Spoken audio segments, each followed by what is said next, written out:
أعوذ بالله من الشيطان الرجيم. بسم الله الرحمن الرحيم. يا أيها المزمل قم الليل إلا قليلا نصفه أو انقص منه قليلا أو زد عليه ورتل القرآن ترتيلا إنا سنلقي عليك قولا ثقيلا إنا ناشئة الليل هي أشد وطئا وأقوم قيلا إن لك في النهار سبحا طويلا واذكر اسم ربك وتبتل إليه تبتيلا رب المشرق والمغرب لا إله إلا هو فاتخذه وكيلا واصبر على ما يقولون واهجرهم هجرا جميلا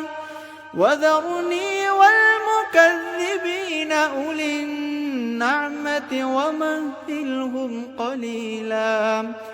إنا لدينا أنكالا وجحيما وطعاما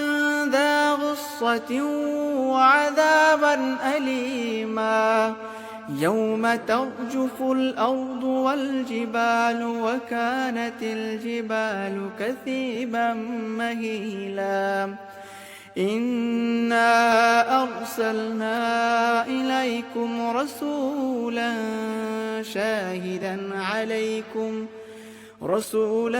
شاهدا عليكم كما أرسلنا إلى فرعون رسولا فعصى فرعون الرسول فأخذناه أخذا وبيلا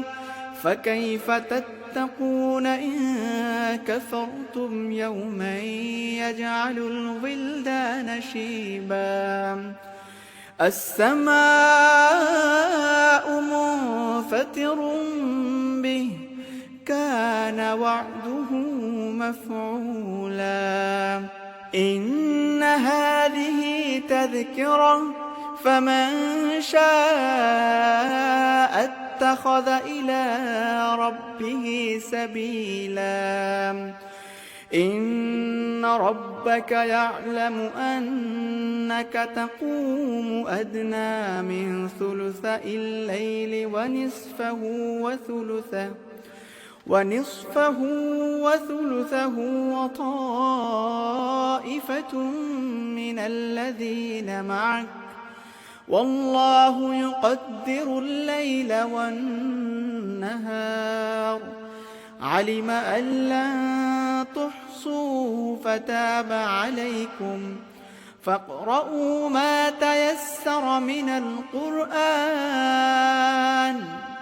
علم أن سيكون منكم مرضى وآخرون يضربون في الأرض يبتغون من فضل الله وآخرون يقاتلون في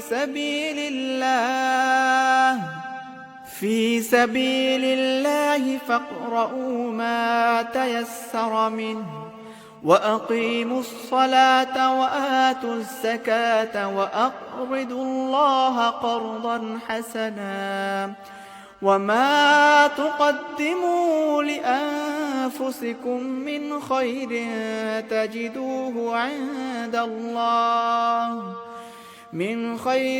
تجدوه عند الله هو خيرا وأعظم أجرا واستغفروا الله